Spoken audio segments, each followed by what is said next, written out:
அதாவது வார்த்தைகள் பற்றி இப்போ சொன்னேன் சார். வார்த்தைகளோட சங்கமம் தான் நீங்கள் உங்கள் வாயில் வர்ற வார்த்தைகளாக ஜாதகமாக ஜோதிடமாக இருக்குது. புதுசாக மற்றவங்க எல்லாம் சொல்கிறத விட வித்தியாசமாக விஎல்பி அப்படின்ற ஒரு முறையில் நீங்கள் ஜாதகத்தை கணிக்கிறீங்க. அது என்ன சார் விஎல்பி? முதல்ல எல்லாருக்கும் வணக்கம். வாழ்க வளமுடன், வாழ்க வளமுடன், வாழ்க வையகம். நக்கீரனின் ஓம் சரவணபவ நேயர்களுக்கும் தொழில்நுட்ப கலைஞர்களுக்கும் நிர்வாக இயக்குனருக்கும் கோடான கோடி நன்றி.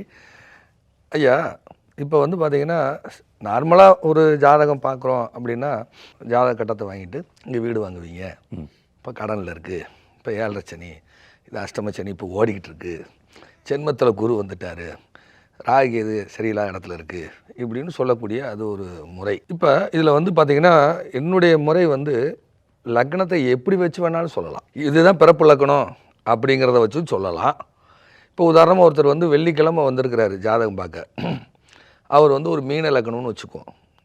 அவருக்கு சுக்கிரன் துலாம் ராசியில் இருக்காருன்னு வச்சுக்குவோம்.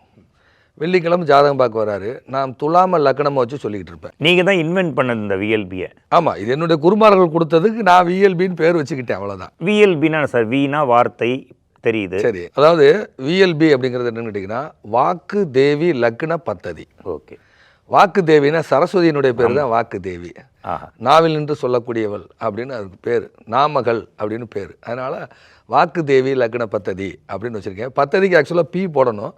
எனக்கு நான் நியூமலாஜிக்காக அது பின்னு மாற்றிக்கிட்டேன், அவ்வளோதான். தமிழ் வார்த்தை அதை நம்ம பின்னு போட்டுக்கலாம், இல்லை பின்னு போட்டுக்கலாம். ஸோ நான் அதனால் அது மாதிரி மாற்றி வச்சுருக்கேன். வாக்கு தேவி லக்ன பத்ததி, அதுதான் விஎல்பி அப்படின்னு சொல்லக்கூடிய முறை.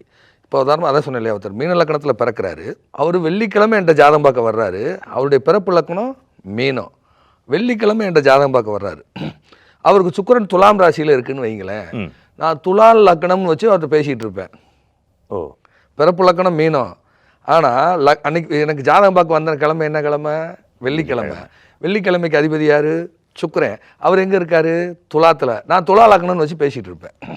ஓ, அதே மாதிரி ஒருத்தர் திங்கக்கிழமை ஜாதகம் பார்க்க வர்றாருன்னா அவர் ஜாதகத்தில் சந்திரன் எங்கே இருக்கார் அதை லக்கணமாக வச்சு சொல்லிக்கிட்டு இருப்பேன்.